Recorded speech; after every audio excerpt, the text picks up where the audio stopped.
Hi.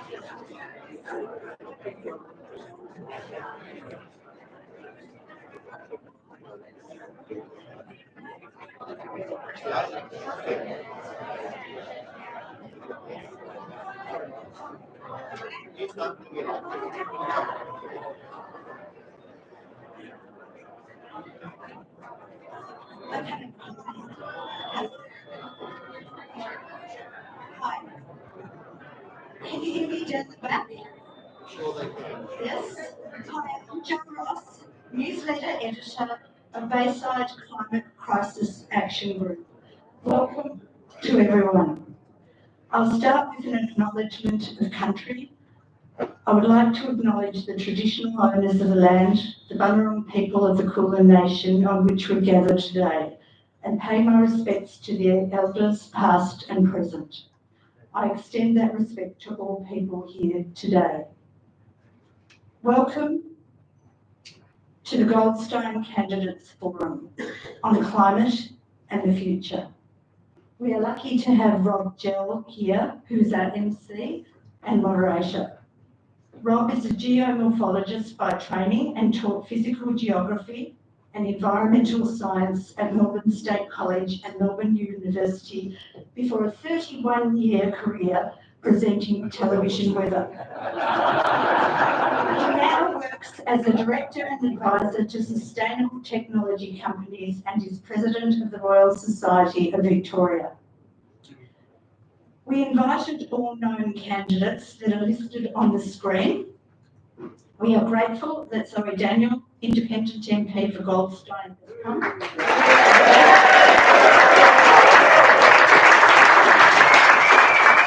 Lionel Charlie McCrosty from the Greens Party is here.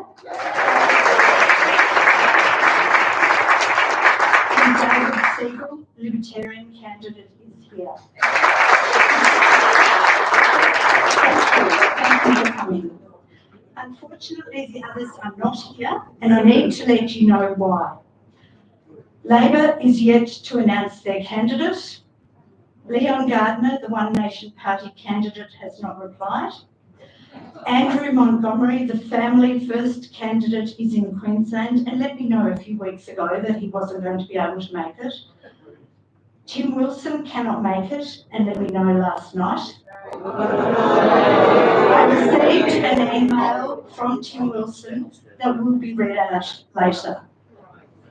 Bayside Climate Crisis Action Group has organised this forum along with 3 supporting groups: GCAN, Marine Care Ricketts Point and Beaumaris Conservation Society. Thank you to the BCAG committee for the fantastic teamwork in organising tonight. After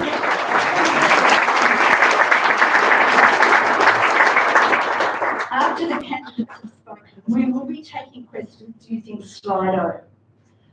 We have pre-submitted questions that will or have been added to Slido. If you haven't used it before, I can assure you that it's really easy to use, and I would encourage you to give it a go. Either go to slido.com and enter the code, which is in blue on the screen, or use the QR code and you'll get straight in. We have got a couple of rules. Please include who the question is for, and it can be for one or more of the candidates. All of the questions will be moderated, and any off-topic or abusive questions will not be accepted. We are asking for questions, please, not statements. And on Slido, you can upvote questions that you like, so the most popular questions will be the most likely ones to be asked. Thank you again for coming. Thank you to the candidates for coming. Thank you to Rob Gell for moderating. And over to you, Rob. Thank you.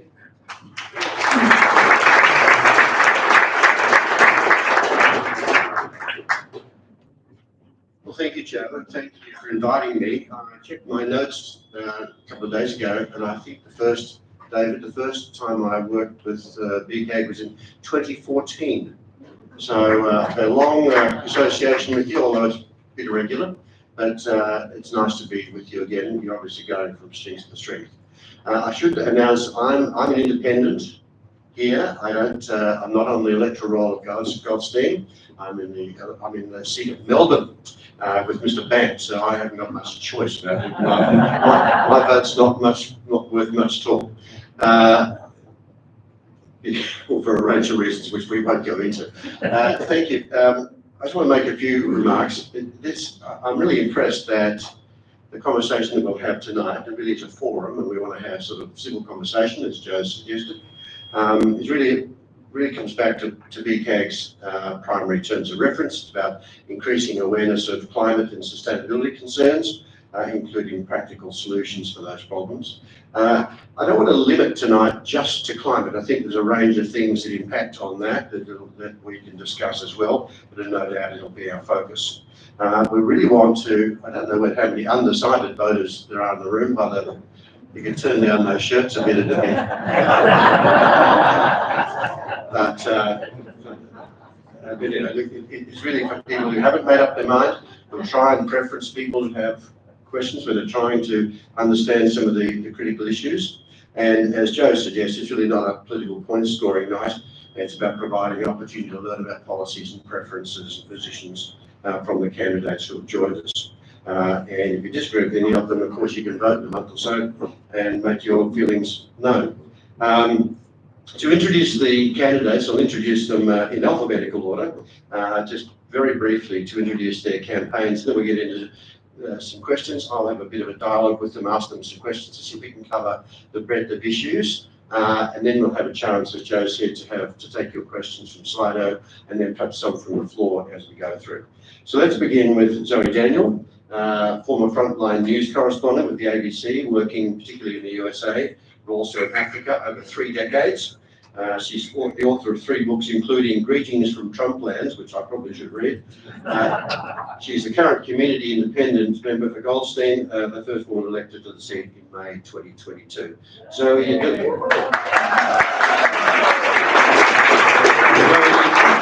it all again. Thank you, Rob, and good evening, everyone. And please do not turn down your shirts. If anything, get someone else to put one on. Yeah, on your list. Look, most people in this room probably know my origin story, but I think it's worth repeating that one of my big motivations for running as an MP was my concern about climate, and that was to do with covering climate disasters around the world. It's something that I've been up close and personal with, bushfires in Australia and in the US, cyclones in the Pacific, hurricanes in the US, and a massive superstorm that hit the Philippines in 2013, which was a formative experience for me, not only as a journalist, but as a person. At that time, that was the biggest superstorm ever to hit the world. And I saw what happened when that storm hit a city of 200,000 people on a peninsula and in effect flattened it with a storm surge like a tsunami that took out pretty much every building that wasn't on elevated land. So to land into that disaster as possibly the first journalist to arrive on a Philippines Air Force C-130 the next day, was for me a moment that I will never forget. And it is a moment that carries me when I'm sitting in the Parliament now, making decisions and having to vote on legislation on things like climate and energy. My son just walked into the room, and it is very lovely that my son managed to get himself here tonight. Being an 18-year-old young man, he's got a lot on. But many of you will also know that it was my children who said to me when I was reluctant to step into the lion's den that is politics in Australia, that someone has to do something for us, Mum. And that goes to trust and integrity in politics, which is still in short supply. And when I talk to people around the electorate in the street, it's actually remains the umbrella issue for most people, lack of trust and integrity and transparency and oversight. But also people, I think, want long-term structural policy thinking. You cannot do climate policy on 3-year electoral cycles. You cannot do an energy transition on 3-year electoral cycles. This is complicated, It's large scale, it's expensive, but it has to happen. And I think those of you who are in this room understand that it has to happen. And of course, many of you in this room put me here to try to affect that change. And I'm not going to sit here and be simplistic about how difficult and challenging that is. But I also hold an incredibly strong position that we can't just continue to go la la la la la and ignore the problem. We have to actually step into it and get multi-partisan agreement on how we are going to approach it. So I'll finish by saying, so the others can introduce themselves, that it is disgraceful that neither the Liberal Party nor the Labor Party have announced revised climate targets for 2035. The Liberal Party doesn't even have a climate policy that I know of. Labor hasn't announced a candidate. The Liberal Party didn't even bother to turn up tonight to answer your questions about that. And that is really worrying for the future of our country and for the children who I try to represent in that chamber. Thank you.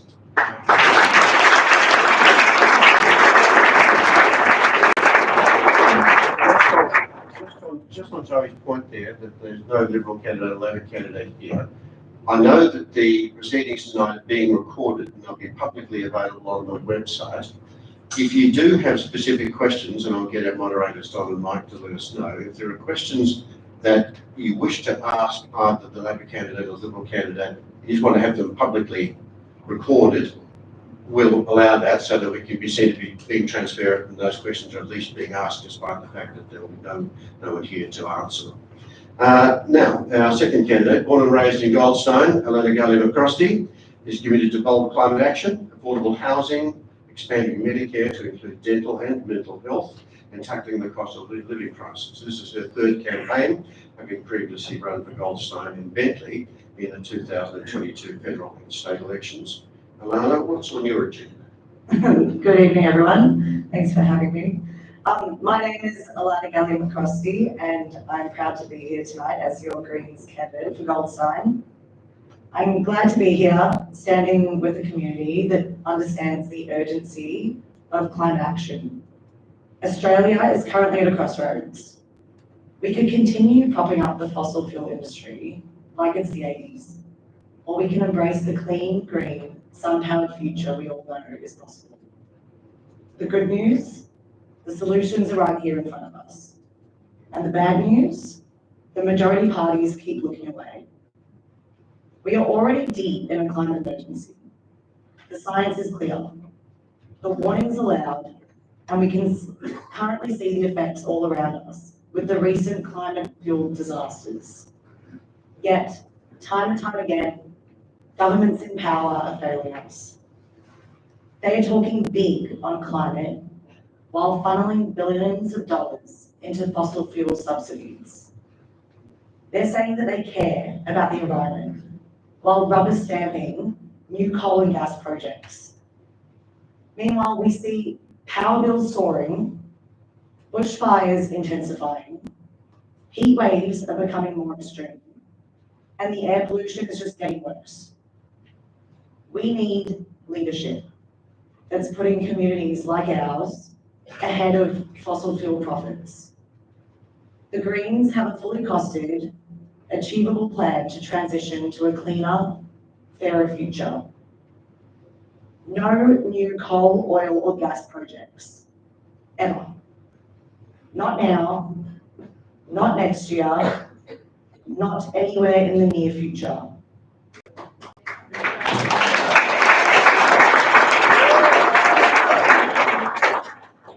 Every ton of coal and gas burned makes fossil fuel corporations richer, whilst intensifying the climate crisis. By 2030, we want to see Australia running on 100% clean energy. That's solar, wind, battery storage, and pumped hydro. This is going to lower power bills and keep the lights on without cooking the planet. So right now, 1 in 3 big corporations are not paying any tax. Yeah, And the government hands out at least $11 billion every single year in fossil fuel subsidies. Yeah, funding pollution instead of solutions. The Greens plan is going to cut these subsidies and tax these big corporations. Doing so, we're going to raise over $75 billion. We can afford bold climate action. The only thing missing here is the political will to do so. So people of Goldstein, we do have the power to lead this change. We are living in a community that cares, and we do want something better. If you want real climate action, you are going to have to vote for it. Vote one Greens.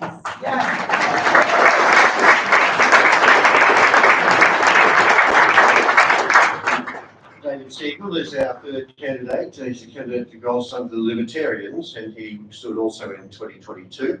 He's a former stockbroker. He's attracted to the party's support of fiscal conservatism and its defence of individual freedoms. His focus is on cutting government interference, economic growth, and not cutting economic growth. His focus is on economic growth and to returning prosperity and freedom to families and individuals. David, what are your critical issues? Oh, thank you. When Zoe mentioned about Daniel and the Lions dinner, I sort of know how he feels. I'd like to thank the Bayside Climate Crisis Action Group for the opportunity to speak to you. So what will climate future look under a libertarian influence? Firstly, I'd like to bring you some great news. According to the world's official International Disasters Database, MDAT, deaths from climate events have fallen by over 90% over the last 100 years. And I would like you to Google that. This is because in the last 100 years, we've invented refrigeration, air conditioning, motor cars, air travel, TV, mobile phones, fertilisers, better aid and relief efforts, better warning systems. I could go on, except I've only got 3 minutes. Basically, man has adapted without onerous government intervention to deal with whatever Mother Nature throws at us. Necessity and market forces have combined to commercialise solutions which have solved these problems.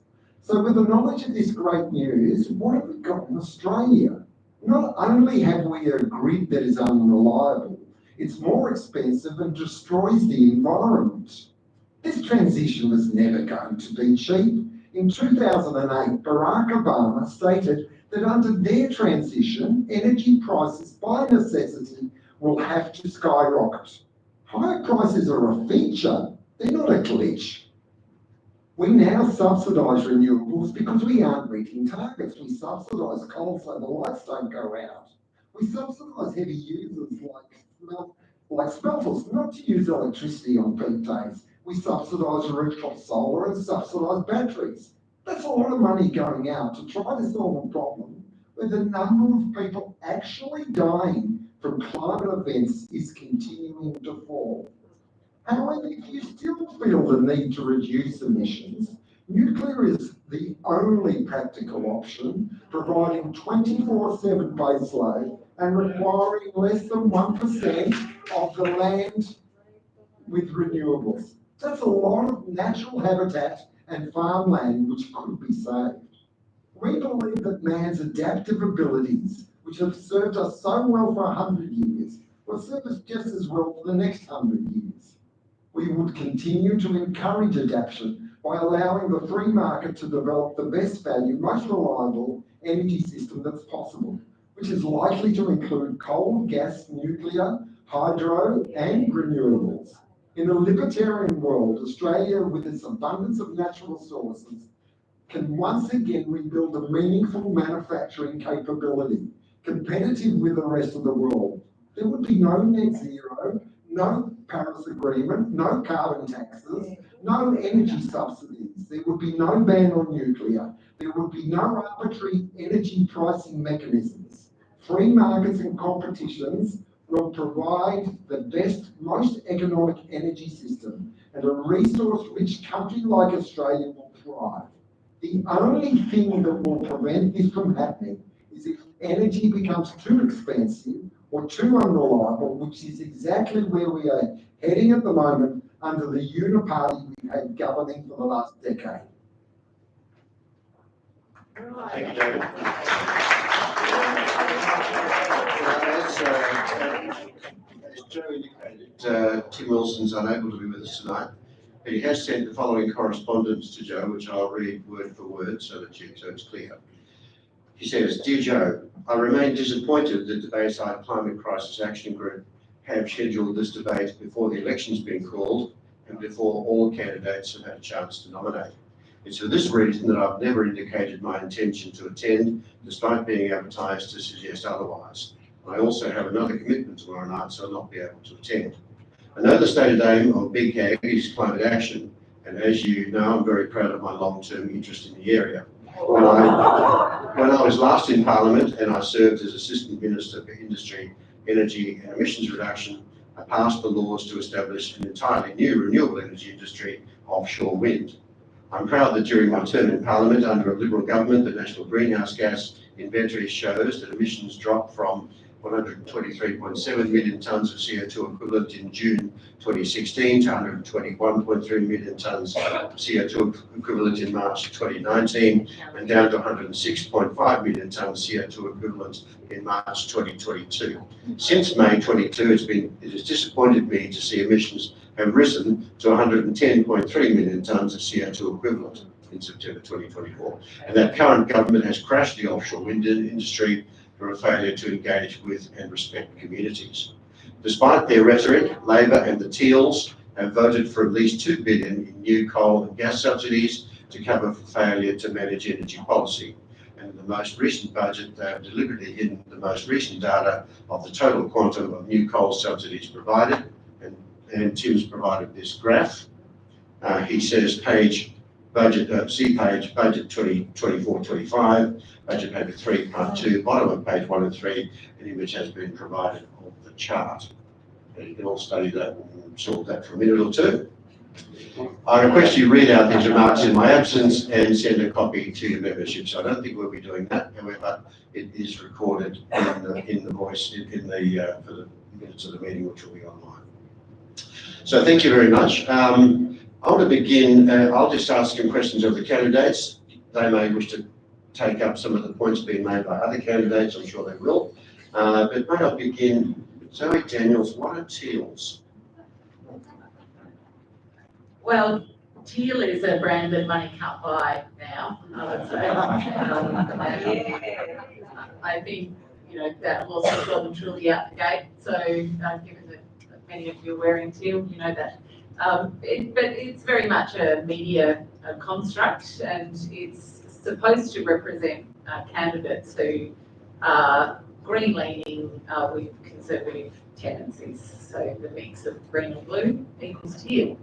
I think that's extremely simplistic, and it's a label that gets used to describe a particular group of independents. But of course, although some of us on the crossbench are aligned, and we're particularly aligned on climate issues, we're all independents who vote different ways on different things. And if anyone actually looks at our voting record, you will see that we vote across the spectrum depending on what the issue is, according to the needs of our communities and the expert advice that we've taken and our ethical positions and such.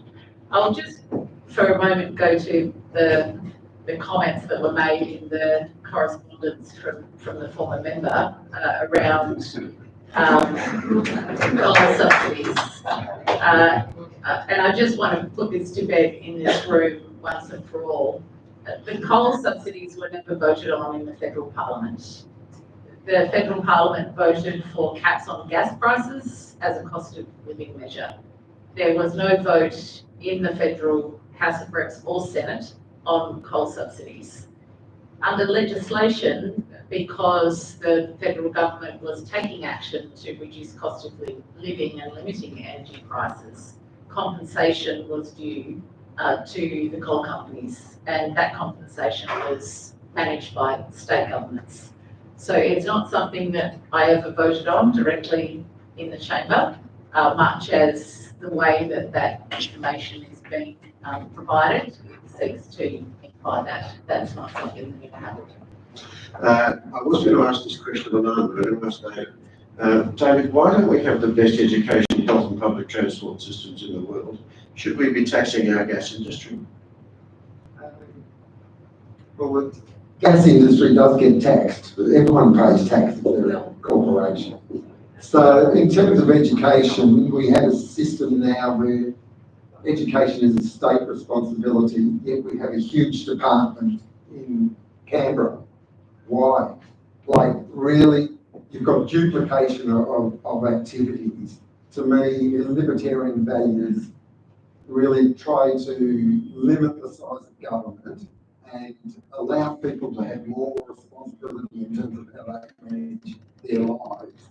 And, to me, I think that taxing the gas companies is what you do. If you look at the mining industry, without Gina Rinehart's dollars, we would have had a major blowout in our deficit. So tax from these companies is what pays for your lifestyle. You're going to follow up a lot. You brought the topic up a lot, so I'll let you make another comment.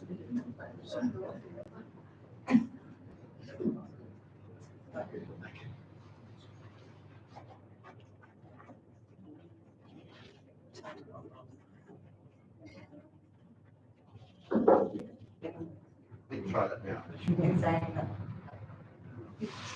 Okay. Yep. Okay, to your question and to follow up with David, if we actually tax all of the coal and gas corporations,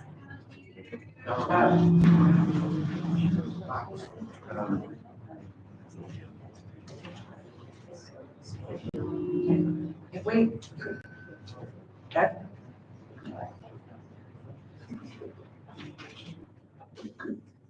Right.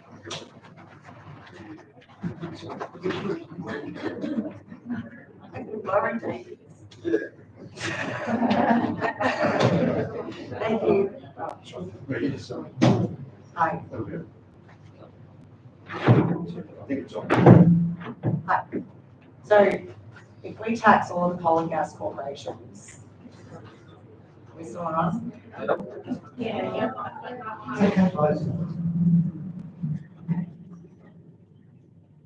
The Greens have a fully costed plan to tax all of the coal and gas corporations. And once we do that, and we stop giving them all of the subsidies that, as Zoe said, is not voted for in Parliament, but it's decided by legislation and the government in power, we're left with around, let's say, around at least $74 billion,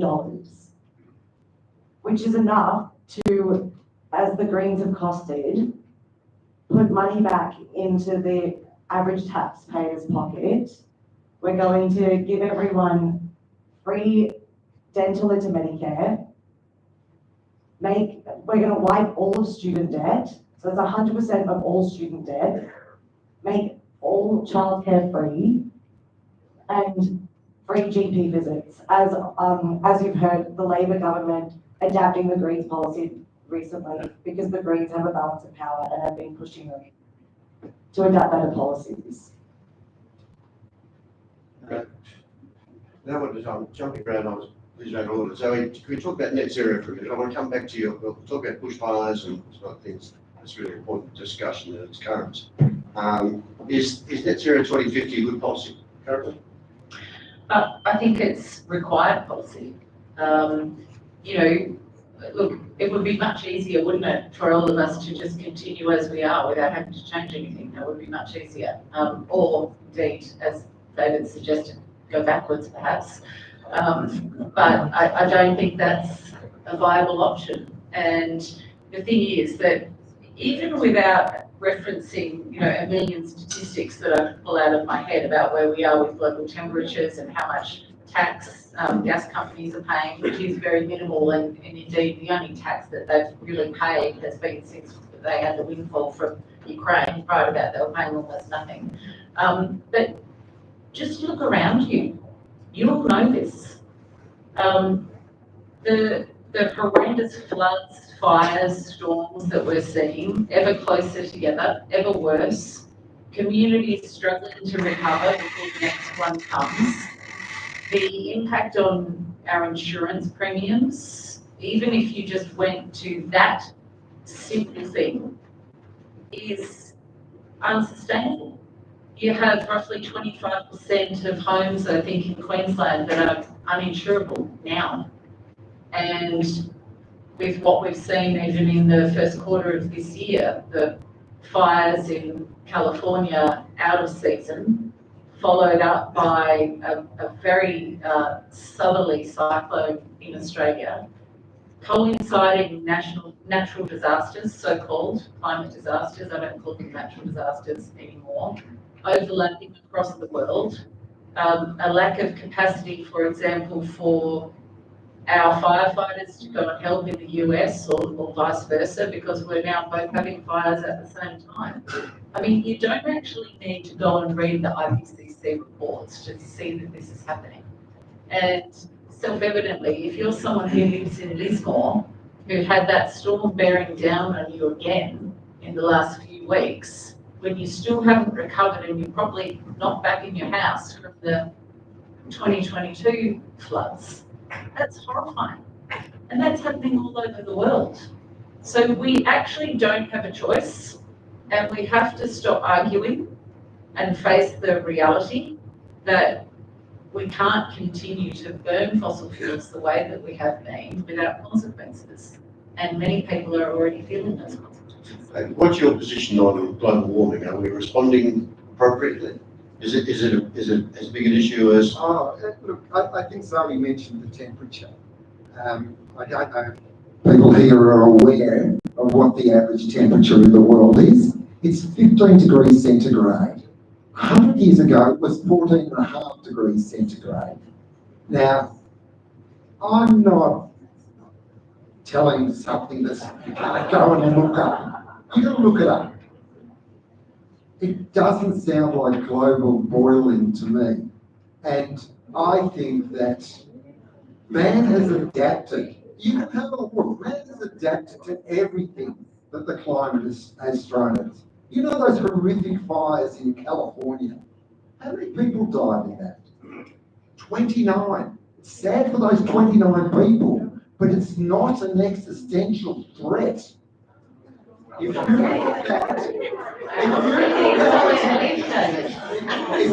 at events, when was the last famine you heard of? People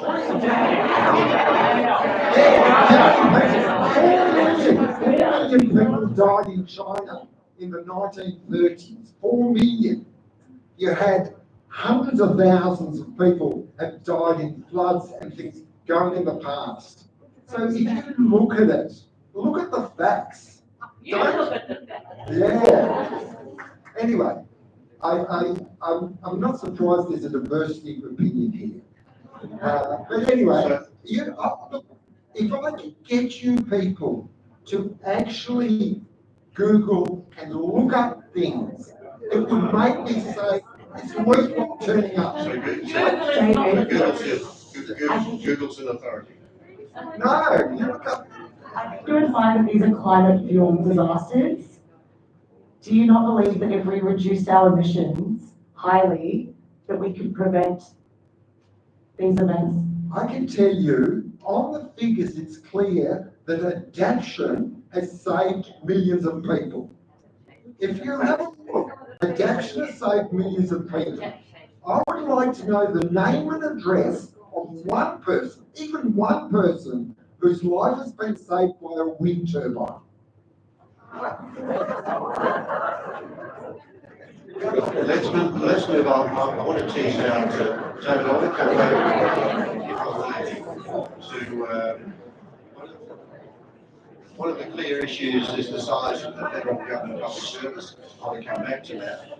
But I want to pick up on some of the comments that Zoe's been making about climate risk and perhaps disaster preparedness. I think the Premier of Queensland on something like what Zoe's been saying, 330,000 homes of our power, 750,000 Queenslanders impacted, and that's hasn't happened before. Are we ready for these sort of the sort of things you've mentioned? I see that David Pocock's comment was we're woefully underprepared for what's coming. I want to ask you particularly about the Office of National Intelligence long-awaited climate risk assessment report, which we haven't seen much of. Yes, so I can't talk about what's in the report because it's a classified report. It has been publicly reported in the last couple of weeks that the independent crossbench members, including myself, were briefed on the contents of that report, having asked the government for more than a year for a briefing. So there was a lot of resistance to providing a briefing on that report. I don't think anyone in this room would be particularly surprised about what was in the report. Just to state the obvious, I think, yes, we are underprepared from a domestic risk mitigation point of view and a resilience point of view, particularly when you're getting closer and closer together large-scale disasters and how we're going to manage that over time, both from a community point of view, a budgetary point of view, and a workforce and resourcing point of view. Because you've seen, for example, our defence forces repeatedly being sucked away from other things that they should be doing into supporting communities navigating disasters. But there's also a big regional issue here, and I'm not speaking to what's in the report, I'm just speaking to my own knowledge and other briefings that I've had. But obviously there's a big regional issue around food security, which goes to our national security, which goes to things like people movement, migration risk, and a whole lot of broader issues that we face as the nation that we are in a highly vulnerable region, because obviously Southeast Asia and the Pacific are particularly vulnerable to climate. And as someone who's, as I've already mentioned, worked extensively in those regions and also lived in both Phnom Penh and Bangkok, which are very low-lying cities, it's very self-evident to me what happens when you have increasing storm activity, sea level rise, in a city like Bangkok, which is a city of, well, official numbers are one thing, but probably 14, 15 million people, and it's 1 metre above sea level. It's pretty obvious what that equation looks like. So there's lots of bigger issues that we need to consider, as well as what we're doing in terms of mitigation and resilience in our particularly coastal communities. I'll let Alana have a go. You might have something to say about the coastal community. Yeah. What is risk? Yeah, and a preparedness for risk from global warming. So we've seen the risk. We've seen what the climate-induced disasters can do to not just our own backyard, but obviously globally. We can see how it has impacts. All we can do is reduce as many emissions as possible. We can do that by stop approving new coal and gas mines. We can do that by stop giving out the subsidies to the gas corporations, and we can do that by redirecting all that money to building our renewable energy sources and reducing our emissions targets as soon as possible. And we're obviously not going to do that by going along with plans that don't really exist for nuclear power. We can do that with the resources that we have now. Okay, I'm going to go to Don and Mike. I think it gives the first couple of. Have you got a, Don? Perhaps have you got a microphone that you can take to ask a question? So we're actually promoting so the most popular questions. The guys will let us know. Thanks, Rob. A bit closer. Hey. That's right. Okay, thanks everyone for all the questions. Look, we have a lot of questions, so if you haven't answered a question yet, maybe don't worry, but do have a look at what's already up there, and if you like something, then I'll vote, because we're going to be taking the most popular question first. So the first question, actually, it's not just for you, but it does speak to what we said initially. in terms of it not being a 3-year job to navigate the transition. So the question from Varesh Ratnayak is there a path to bipartisan agreements or multi-partisan agreements, as you said, in setting policy? Well, looking at who's sitting on this panel, maybe not, because we all have to be in the room to have a conversation, and people who seem to be sort of removing themselves from the table need to come to the table. I think it's, look, obviously I sit in the sort of figurative and literal centre of the political spectrum between the two major parties, and I see one being timid and unambitious, and I see the other just abdicating responsibility on this issue. I mean, you saw one of the Liberal candidates say in the last couple of weeks that if the coalition's elected, there will be no climate target for 2035. And, you know, I mean, I covered Trump pulling out of Paris the first time. You've seen that happen again. You see the US backsliding on all of its progress on these sorts of policies. And it would be, well, not only shameful, but just economically ridiculous for us to do that when we have so much opportunity in the renewable energy space. So, you know, we all have to get in a room and stop the politics and the political point scoring and the flip-flopping on such an important issue. It's not the only one where there's flip-flopping, but it is a really key one. And try to create that multi-partisan positioning. Look, you know, with respect to David, I think it's in many ways it's actually helpful to have David's perspective here, because it actually illustrates how difficult this conversation is, and how polarised it is, and how difficult that actually makes it to achieve policy change in a really polarised and divisive political environment, and a pretty unhelpful media environment too.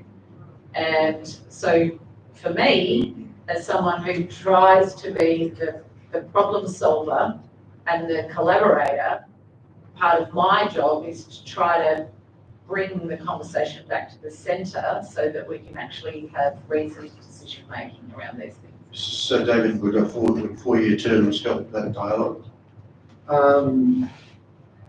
Look, it does. I think with the climate crisis and policies in relation to it, I think a lot of it's taken out of our hands.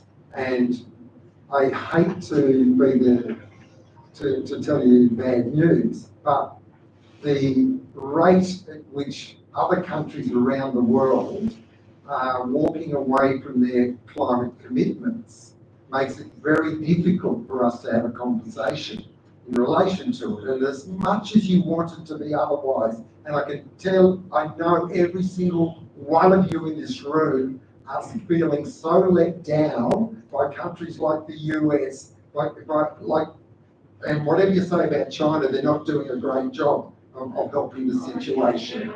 And so I understand your despair in relation to this. One of the things I would want to encourage is to make sure we don't destroy our prosperity chasing a futile exercise. And if you don't think it's a futile exercise, I can't convince you. It may make you feel good. I understand that. It might make you feel fantastic about yourself. But the reality is those feelings are going to end up being disappointed in about 4, 5, 6 years' time when you realise no one else in the world is meeting their commitments that they have made under the Paris Agreement. I think the US emissions peaked when George Bush was president. Yeah, they've actually lowered, the country that's lowered emissions most of the Western countries is the US, because they got out of coal and got into gas. Now that has enabled them to reduce their emissions because gas is less intensive, but it's still a fossil fuel. So if you really want action and you want to get rid of fossil fuels, it's going to be a very difficult task for us to have any impact in Australia. And I understand you might be trying to lead the world or whatever. It's going to be difficult. Another question, Mike? I just want to get on to the public service. Yeah, thanks, Rob.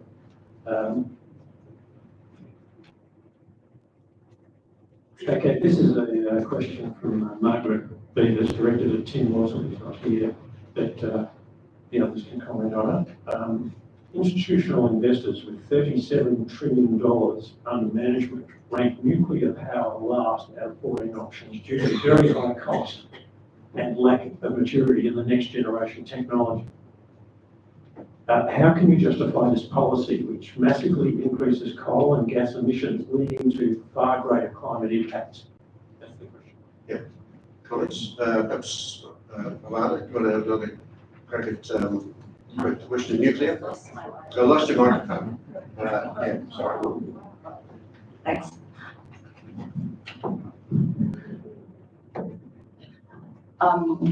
Thank you, Tim Wilson, for your answer.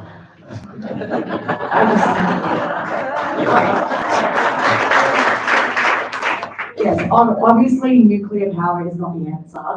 It's more expensive, and it always has been. They've costed it for at least $350-something billion in the first phase. Assuming we even ever get to seeing our nuclear power plants, renewable energy is cheaper, safer, faster, and we have the structure to implement it right now.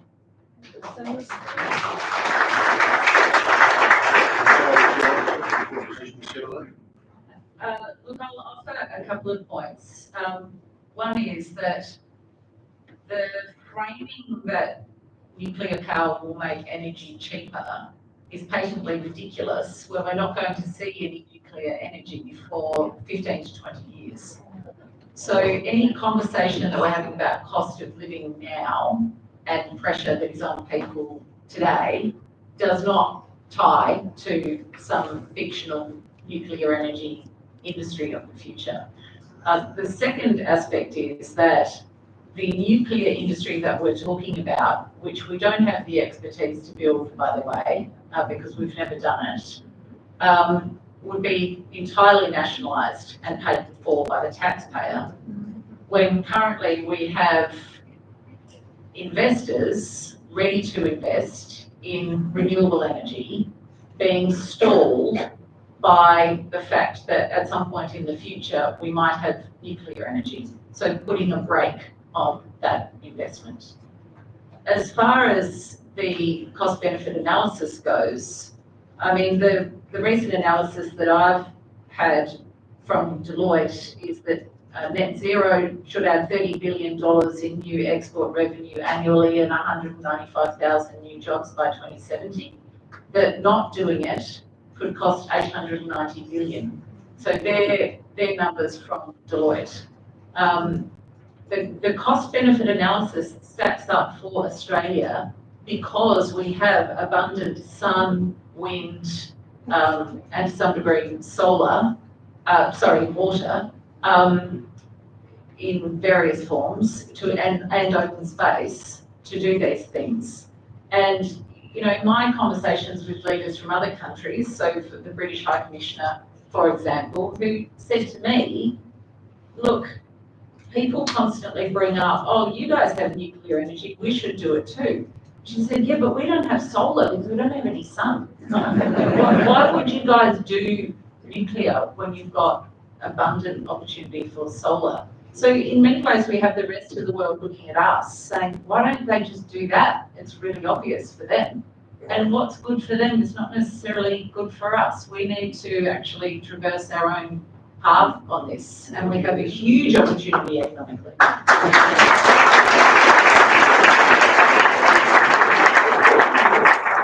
want to change the subject a little bit, talk about the cost of government. I want to tie it back to climate issues. So the federal opposition leaders talking about sacking 36,000 public servants in Canberra. which is interesting. The issue is from departments like Bureau of Meteorology providing us with services about early warning for natural disasters and for state emergency services and those sort of staff.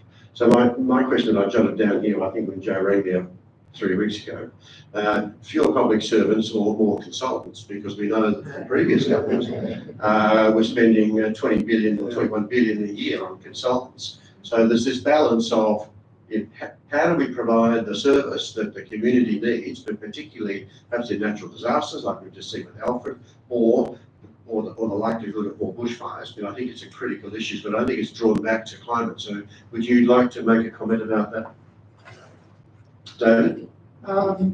Look, in terms of getting rid of public servants, my belief is you need to fix the private sector as well. So unless it's combined with lowering taxes, you're not going to get the generation of production that's needed to employ people. So I think there's a combination. Obviously, things like early warning, which is adapting to climate change. I wouldn't be getting rid of people on early warning systems. I wouldn't be getting rid of people who could tell you how to do fire management. Zoe talked about the sea level.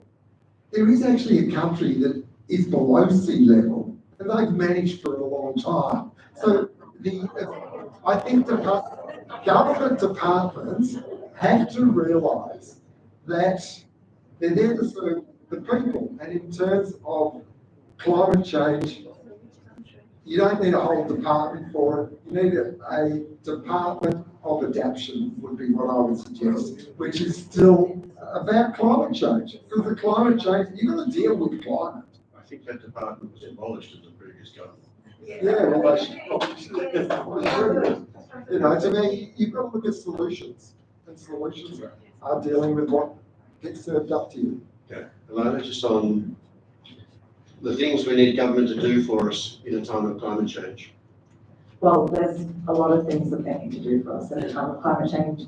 But just on the sacking of all the government officials, I think that in the next federal parliament, if there is a good balance of power, whether it be in the House of Representatives or even in the Senate, the crossbench has the ability to push the government on a governing body that's going to be able to overlook all of this.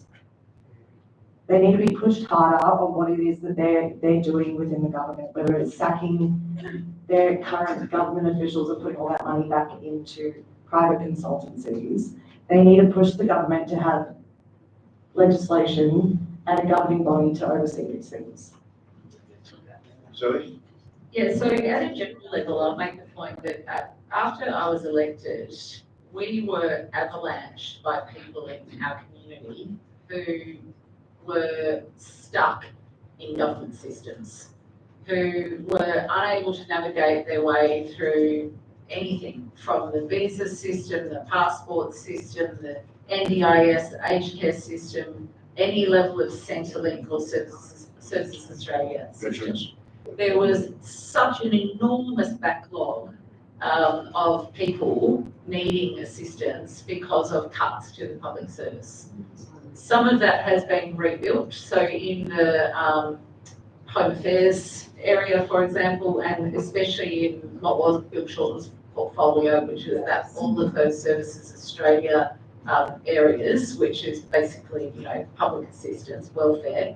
There's been a lot of increased staffing, which has really alleviated pressure on the community, but also the fact that the only way people could get anything done through those systems was to come to their local MP, which is really disgraceful. I mean, firstly, we don't have enough resources to do it, and secondly, most people don't know that they can get their MP to help them. So anyone who we're not capturing is just flailing around going, what should I do, and not getting the help that they require.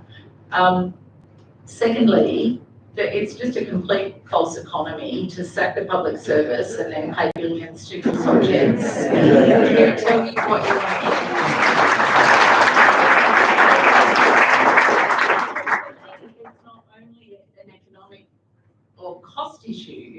it's the fact that you need your public service to be telling the government without fear or favour what their advice is, not telling the government what the government wants to hear in order that their contract gets renewed.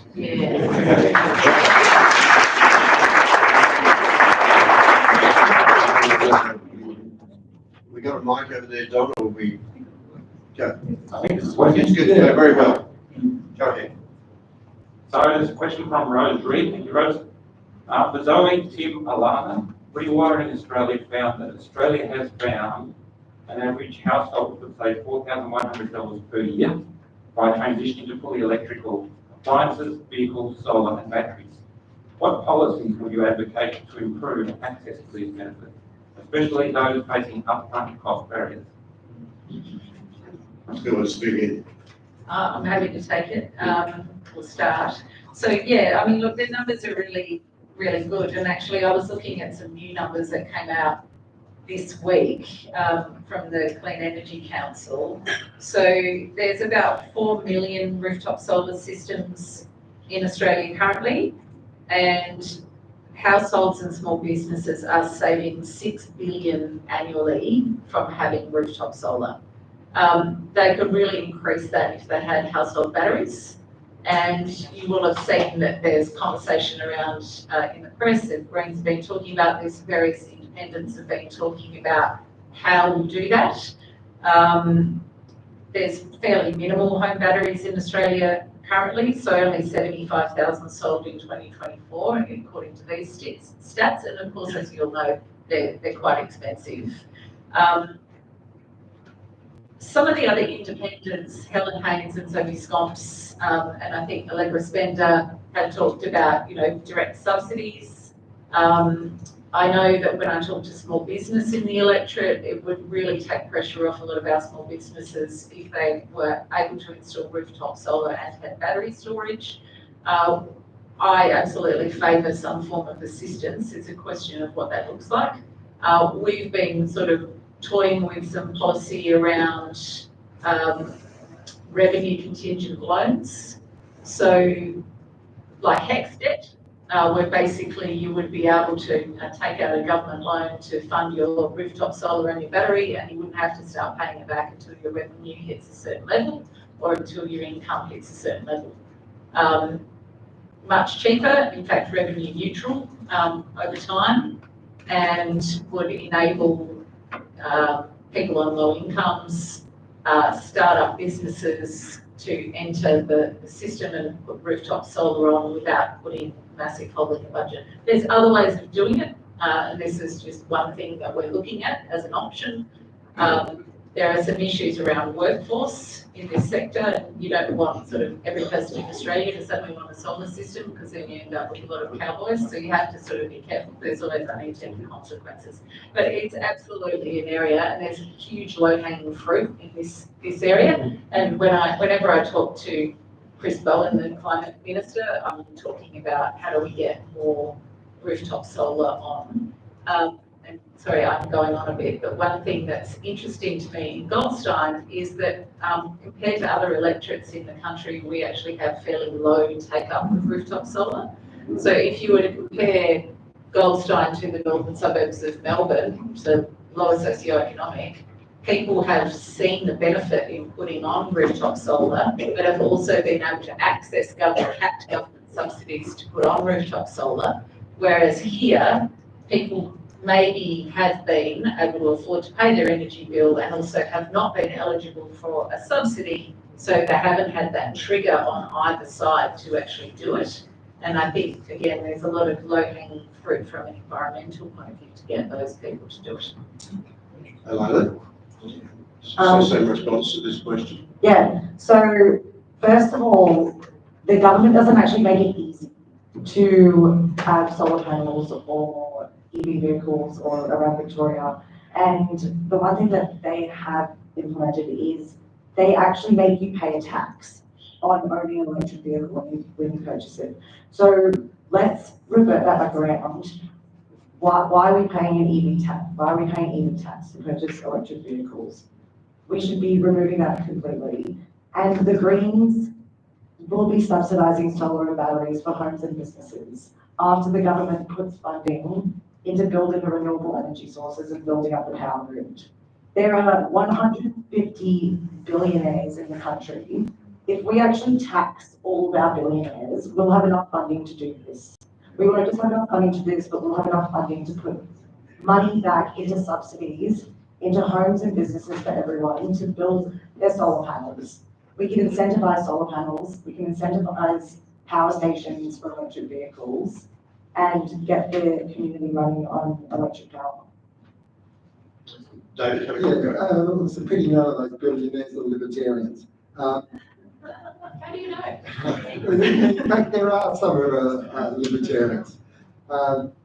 Look, I think electrification of everything is a great ideal, but may not be as practical as you think. And if you get rid of gas stoves and electrify that, you've got electric vehicles. Everyone has an electric vehicle.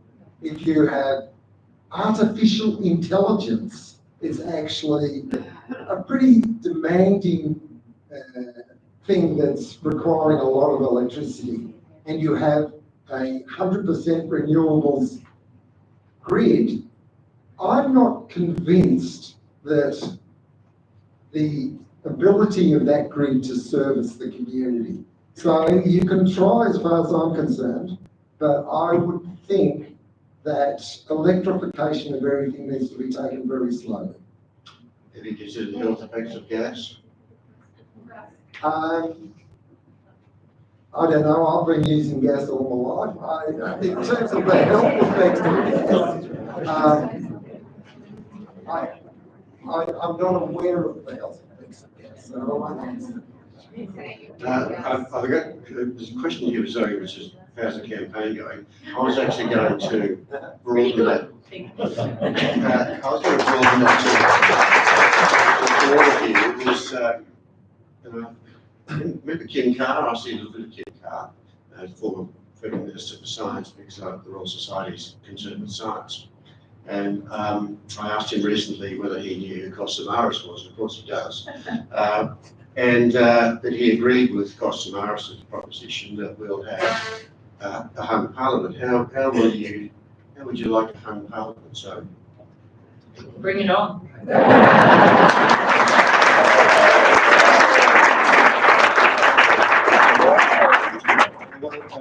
Alana, pitch Zoe's mic for a second. What's your view? Well, the Greens would love a minority parliament. Obviously, we're not going to be making any deals to make a Dutton government, but we would love to make deals with Labor and push them further to adopt more of our climate policies. When it comes to a minority government, it may not surprise you that my preferred minority government would be with the Liberal Party. That being said, one of the issues I see with the minority government is that the person who is actually leading the country is the leader of that minority party. Because if you really look at the politics of it, the major party, and we've had a uni party for a long time, the major party cannot do anything without the support of that minor party. And so I think if it's the Teals or the Greens, good luck to them. They will be the most important party in the country. It won't be the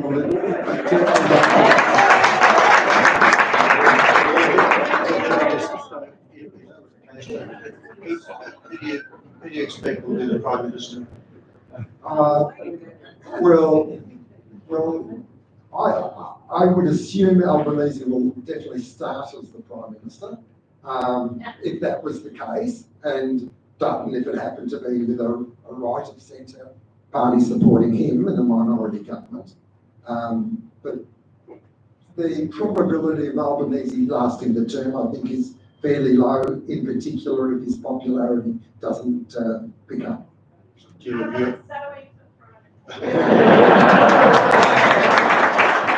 Actually, it should be more important than the Prime Minister. That would be. The things we haven't talked, sorry, one more question from Mike and Dom. Yep, go ahead. We got a microphone for you too, Mike. Thank you. This is one for Tim Wilson, but at the 2022 forum, you proudly proclaimed the coalition's interest in offshore wind generation. Given your leader's constant attack on offshore wind, including threatening to tear up contracts, did you regret your previous enthusiasm or conversely your leader's position? Let's, whilst you've got the microphone, David, offshore wind, what's your view? Oh, look, it wouldn't surprise to suggest I'm against it. I think the argument I have against renewables isn't about their ability to generate electricity. It's the environment. I think when you have a product that needs 230 times the amount of space. So if you have a nuclear power plant that has 1 kilometre square, you need 230 square kilometres. I don't think we have any of those yet. No, I know you don't have it. But the problem is, they're putting in wind turbines in koala habitat in Queensland, 10% of the koala habitat.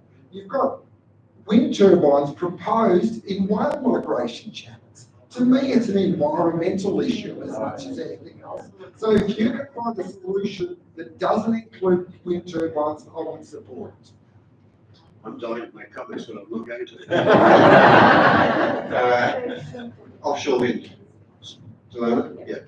Obviously the Greens are very pro wind power. I'm not too sure about specifically Tim Wilson's offshore wind farm. I know that the bill was sitting there on his desk for about 14 to 16 years before he even signed it or proclaimed that he was building them.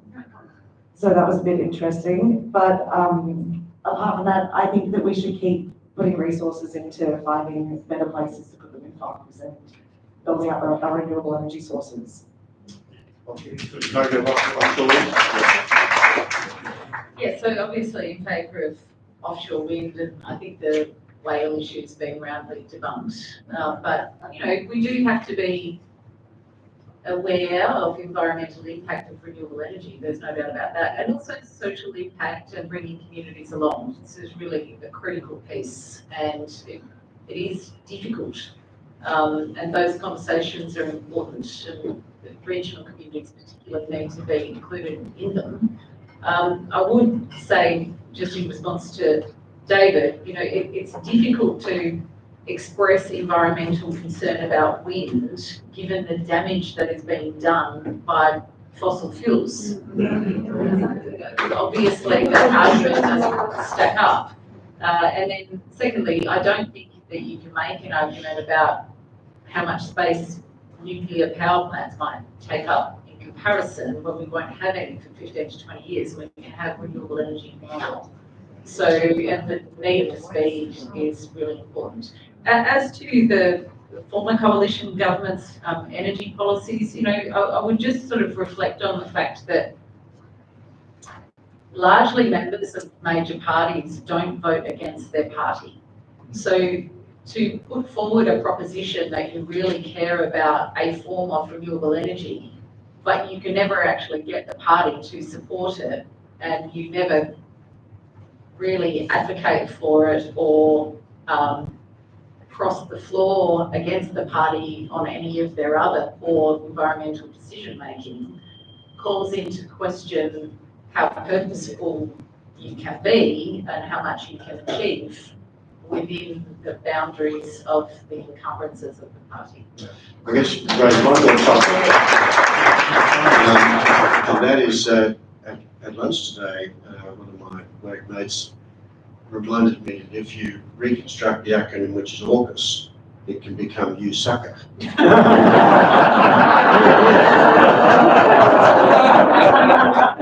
I'm real concerned as a scientist, and this was presented at the Australian Academy of Sciences conference in 23, and President Juggitis was on the television last night saying, I mean, AUKUS particularly really restricts Australian scientists to working primarily with the UK and the US.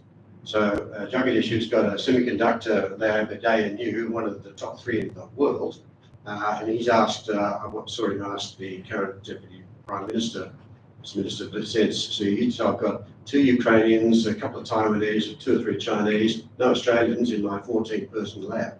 Are you telling me I need to shut down my lab? There are lots of implications of AUKUS, cost, the availability of the weapons, and just a quick comment from each of you, because I think it will be an important issue going to the election.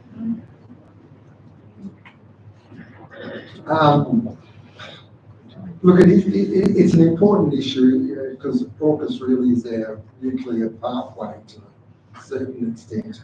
I think both sides of Parliament have supported it. I think there's some squeamishness coming out since Trump's been elected in terms of the major parties. But, you know, I think our national security is a priority, and I think if AUKUS helps, that's great. But, you know, the delivery of subs in 10, 15, 20 years make me not feel that great when I see the Chinese circumnavigating our continent. So I would hope that we'll get a speedy resolution in terms of AUKUS. Alana? Well, I don't know what the Greens' position is on AUKUS code. I don't think they're probably entirely in favour. Well, I think the government spends too much money on a lot of things. I think there's a list of things that they can redirect the money at. If they're sitting there trying to spend all this money, why not give a little bit to free dental care? Why not make childcare free? Let's wipe student debt. It will only cost a fraction of what they're willing to spend on other things. So defence is an issue. What's the Greens' position on security, national security then? Not supportive of expensive submarines, but Well, no. what about increasing our spend to 3% of GDP? I think their costings are too high. So I think that they've built these costings to a greater length of what they need to be. And if they had the corporate governments looking over it, I think you'd find that they could come up with a lower costing for that. What will the community independents think about this if there was a hung parliament, Zoe? Well, I think Malcolm Turnbull's described it as bipartisan gaslighting on AUKUS, and it's a pretty neat phrase. And it goes to a whole lot of things, but one is that it's bipartisan policy that's never been properly ventilated, and I think that's highly problematic. For something that's firstly, much as we would prefer not to have it, national security related, and therefore we do need to talk about it. Secondly, very expensive and also a very long time frame. I don't think it's appropriate that anyone who's been a critic of it, even up to this point, has been shot down in the public square. And obviously, with Trump behaving the way he is, whether we ever get the submarines is in question, if it wasn't already, because the naval shipbuilders in the US say that they actually don't have the capacity to provide them. So it's always been doubtful, and now it's even more doubtful. And that then that then creates a whole set of questions around pouring a whole lot of money into expected submarines that we never receive, that may not be fit for purpose by the time we receive them, and actually may never have been appropriate to the environment that we have either, because a lot of people suggest that we would be better off with smaller submarines that are more appropriate to shallow waters, and there's a whole lot of arguments there. So yeah, I think this is a really important public conversation. It's something that's been coming up a lot when I talk to people around the electorate in the last few weeks. It's something that's actually come up a lot over the last few years, because a lot of people have a problem with the opacity of that whole deal. And now that it's even more shaky, I think people do want to see a little bit more, a lot more rigour and transparency around, firstly, what it is, and some guarantees from the Americans that they can actually provide what they've said they can, because I'm not sure that they can. Ladies and gentlemen, I think we could just discuss that topic for another hour. But I think that our candidates have done very well. They've spent an hour and 4 minutes.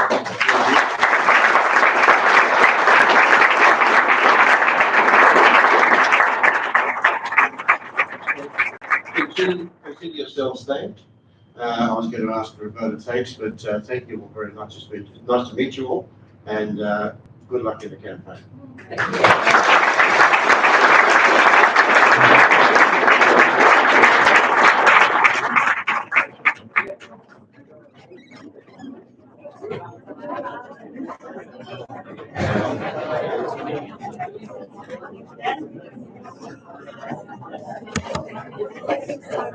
That's all right. It all worked. I don't know how many people were watching, but anyway.